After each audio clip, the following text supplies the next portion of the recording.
Welcome back. Here's the Kovacs report. We're going to talk about the big, huge Marvel DC crossover event, 20 years in the making, which kicks off in September with Deadpool Batman. Now, this news came out in May, so we're all familiar with it and we've all seen this cover. However, there have been some new covers released and very recently some interior pages. So we're going to get a little sneak peek of what to expect. So I'm going to go through that now.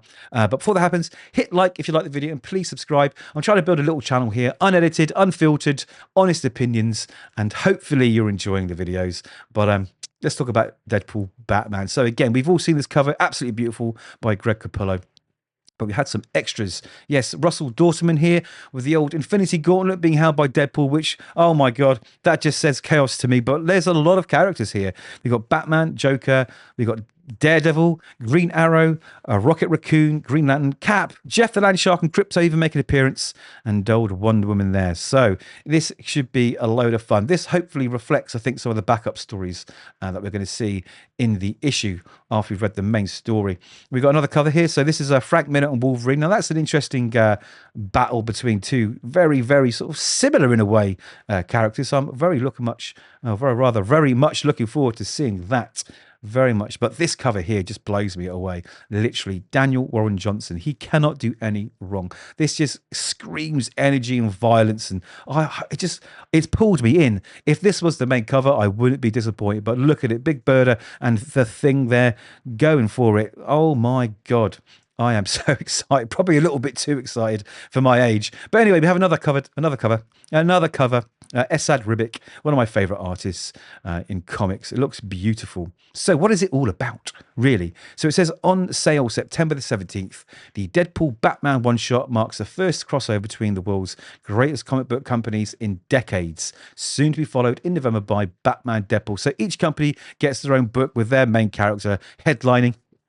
And this will be a one-shot published by DC, of course. So both comics will deliver explosive sagas starring Marvel's Merc with a Mouth and DC's Cape Crusader, along with backup stories that showcase additional team-ups and showdowns between legendary characters from both universes.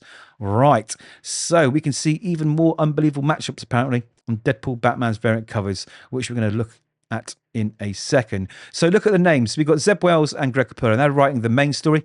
The backup story will include Daredevil and Green Arrow by Kevin Smith and Adam Kubert, Jeff the Land Shark and Krypto by Kelly Thompson and Gurihiru, Captain America and Wonder Woman by Chip Zdarsky and Terry Dodson, Rocket Raccoon and Green Lantern by Al Ewing and Dike Ruan, and Wolverine, Old Man Logan, and Batman by Frank Miller. So that would be a Dark Knight Returns Batman as well. So that should be really, really interesting. A good lineup there. Something for everyone. I'm very, very excited. So let's see what they have to say. So this is Zeb Wells, I guess. For me, it's sort of working with... No, this is Greg Capullo. For me, it's sort of working with the bookends of my career, Capullo added. I drew Deadpool when I was on X-Force years ago. And of course, I just did a long run on Batman. That's pretty amazing to me. It's very, very cool. And Zeb Wells himself says, Deadpool shows up when Gotham City is in imminent danger, the worst possible time. He told IGN in a recent interview that Batman doesn't have a lot of patience for Deadpool and Wade's take on Batman is complicated in the most Deadpool way possible. So it could be a lot of fun. Let's take a look at these other covers. This is a J. Scott Campbell cover. We've got Psylocke and Huntress here battling it out. Classic J. Scott Campbell. We have Poison Ivy and Rogue here by Pepe Larraz, who I loved his work in the Amazing Spider-Man that's recently gone out. And we have here like the interior page. So this Deadpool here is just doing that classic, absolute classic Batman stroke Daredevil entry. All right, straight through the moonlit window, glass smashing everywhere, weapons drawn, and Bruce looks a little startled. It looks really, really cool. Greg Capullo is really putting those pencils to good use. Oh, a little nod to Alfred there, who, as you may know, or may not know, is no longer with us, but he does return as an AI holographic representation for Batman in the new Batman book that we've yet to see, because it's not out yet.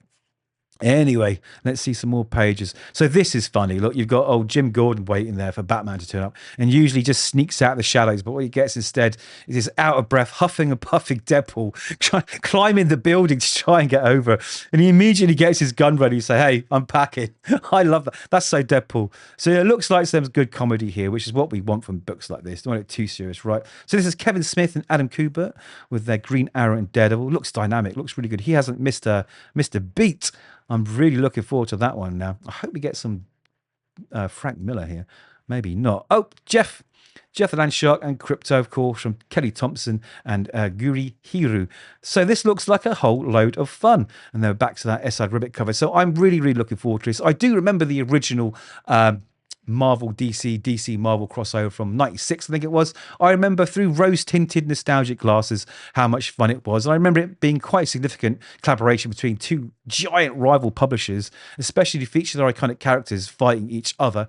I think the story was there were two brothers, and then they sort of, I don't know, became aware of each other's existence, and they decided to choose their favourite champions, pit them together with epic battles. And a lot of stuff sort of span off from that. The Amalgam universe, I remember, was another thing. I don't remember if that was as well received. I remember Iron Man and Green Lantern became like Iron Lantern, and there was loads of other sort of hybrids that followed it. But this isn't like unusual. Marvel and DC have done these things since the 70s, really. I remember these Treasury editions with Superman versus the Amazing Spider-Man. I remember Batman versus Incredible Hulk. There was loads. And of course, we had in 2003 the JLA Avenger. I think it was George Perez, which looked beautiful. And there was an absolute edition they put out of that. So, you know what? This looks like a load of fun. There's some good creators there. There's some great artists too. So it's on my pull list. Let me know if it's on yours. Let me know what you think of the whole thing. And hopefully we'll have a chat in the comments. So until next time, take care, read more comics, and we'll see you soon. Don't forget to like and subscribe.